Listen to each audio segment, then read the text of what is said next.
Hello, world, and welcome to the Mecca of Mastery TV.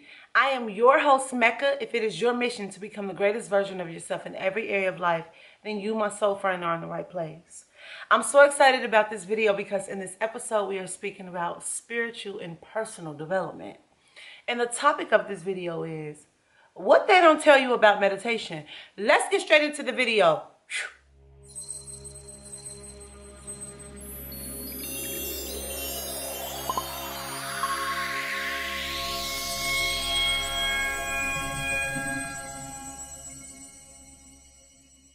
Meditation, baby, we about to talk all about it. What they do not tell you about meditation.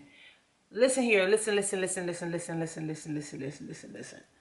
I have been meditating for over, let me see, 2014, 13 or 14 is when I started.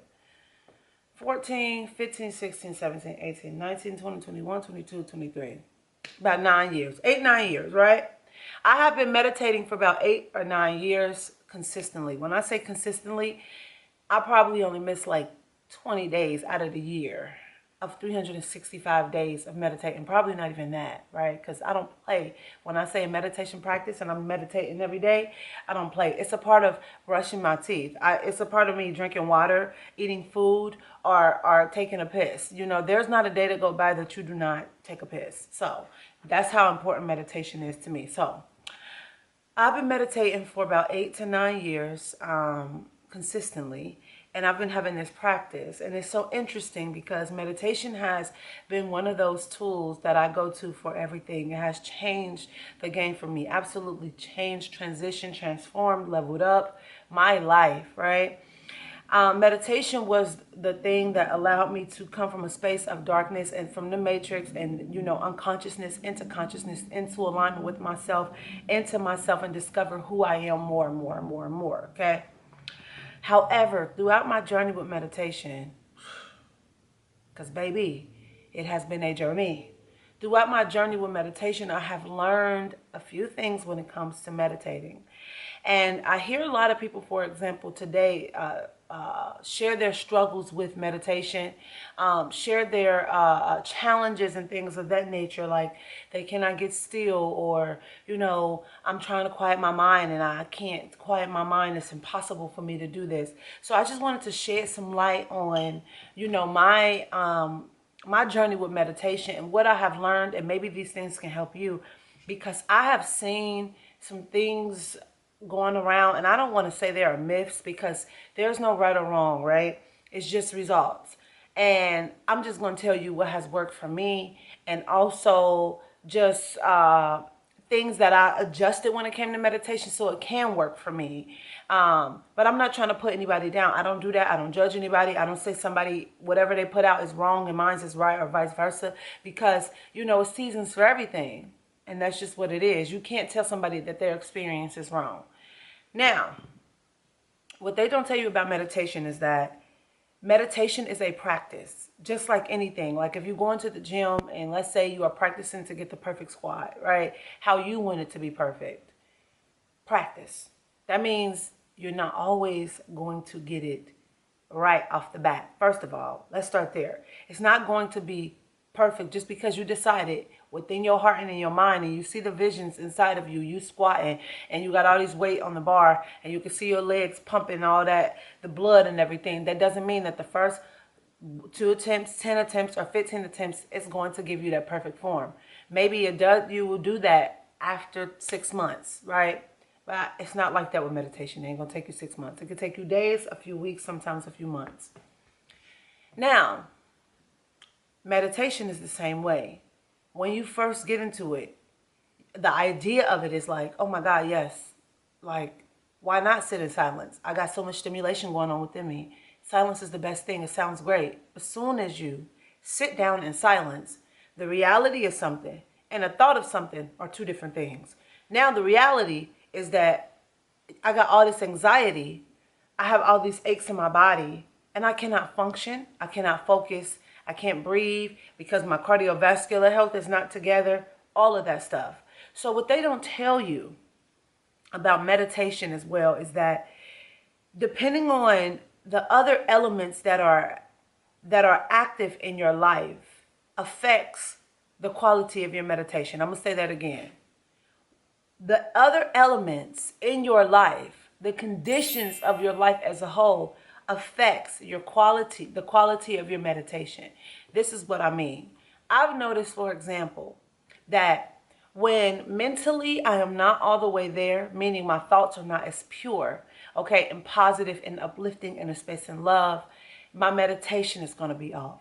I've also noticed that when I've been sitting in my laptop for too long, because I do a lot of work on my laptop, okay? When I've been sitting in my laptop for too long and I have not moved my body enough, meaning that there's no energy flowing, I don't have my lungs are not pumping at their full capacity, this affects my meditation. When I am not receiving the proper sleep, 7 to 8 hours of rest, and I haven't took any time for myself to do the things that fuel my soul, that is when I realize as well that it affects my meditation. So what they don't tell you about meditation is that other elements of your life and the conditions of your life also can either enhance your meditation or take away from your meditation. That's why when you are coming to alignment with yourself, into the space of wholeness, it's called mind, body, and soul alignment. It's not just mind alignment or body alignment or soul alignment.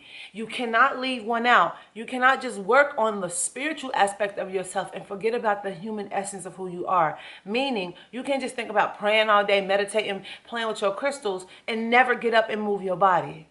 Or don't eat anything that is going to nurture your body. Or you're not drinking enough water or taking in the right amount of fruits, and you don't have the right amount of essential nutrients in your body, right?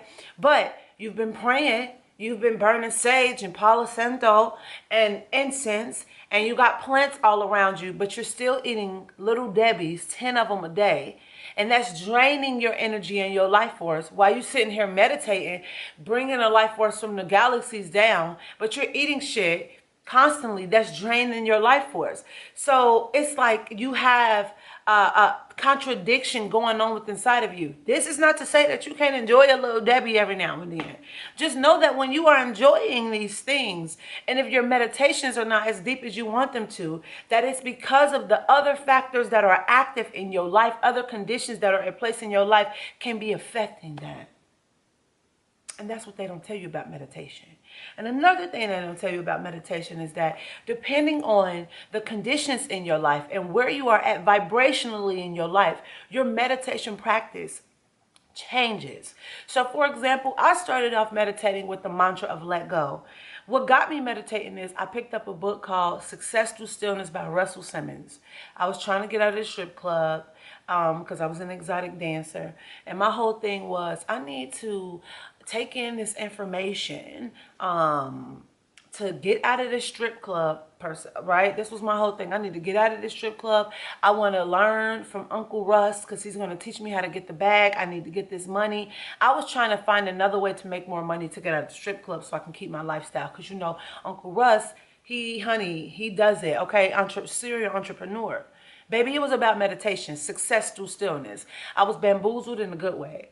So I started meditating. My whole thing was trying to meditate to get more money. Baby, I was meditating to find myself, right? And I used the mantra that he gave, let go, let go, let go. And at the space, I used that because I had so much stimulation. I had so much mess inside of me that I needed to let go. Let go of all of these things that I was holding on to energetically, physically, mentally, vibrationally. In my heart, I was just holding on to a lot and I needed to let it go. Then I started to move into meditations where I started to see like a mind movie, visualizations, like manifesting, right? Seeing myself on stages, seeing myself doing Mecca Mastery TV before I started it.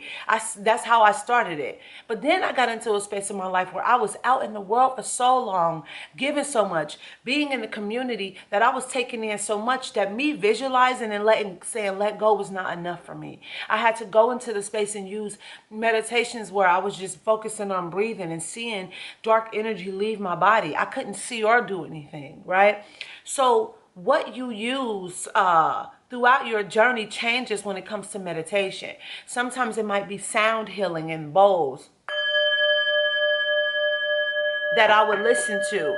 Sometimes it's rain sounds, right, that I listen to. Sometimes my meditation is affirmations because maybe I've been around people who had this narcissistic energy, and now it's been bringing my energy down. I'm starting to doubt myself, right? So I need to listen to affirmations so I can reaffirm and turn up the notch on that belief in myself again, right? So what people don't tell you is throughout your journey, what you use and how you meditate changes. You just have to make different adjustments. That's why I keep an open mind, an open heart, and I'm open to how people practice their meditation, right? What their meditation practices are, because I might need that at some phase in my journey. Might not right now, because right now, all I'm focusing on is letting go and reaffirming. Then I might need something that she has or he has, and that's that. So when you're starting off meditating, start off with something. Ask your spirit, what do I need? What do I need? Am I overly stimulated? Do I need to affirm? Do I need to believe in myself? Do I need to see something other than where I'm at because my environment is so dark? Do I need to start seeing more colors? Or do I just need to just ask spirit to just guide me and just sit in silence and then just trust that something is going to happen by me sitting here? I just probably need silence. That's all I need to do. I probably just need to take a moment and close my eyes and just be for 15 to 20 minutes or an hour, because I'm just always... Ask your spirit what you need. Journaling is a good way to do that, or just literally sitting down in a space like this in silence and just say, Spirit, what do I need? And listen. Listen. And with that being said, I hope you love this video and you share this with a soul that you care about, because we always say here, Mecca Mastery TV, that sharing is caring.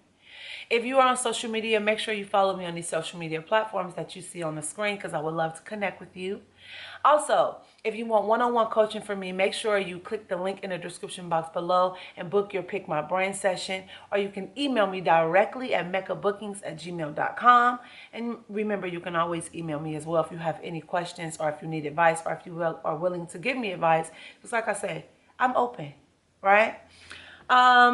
Check out my website at meccafreeman.com so you can check out all the wide range of food that we have for your soul, honey. This is soul food when it comes to manifestation ritual guides, 21-day healing plans, how to get your shit together guys, and so much more.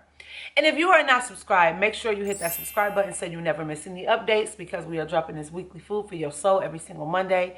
And as always, my friend, you go out into the world, you kick a whole lot of action. Don't let anybody tell you that you can't do anything, because you can do whatever you put your mind, your body, and your soul to. I am sending my love, light, peace, tranquility, good ass vibes, good energies, high frequencies, and vibrations your way. Until next time, I see you in the next episode with peace and love. Ashe. See you. Namaste.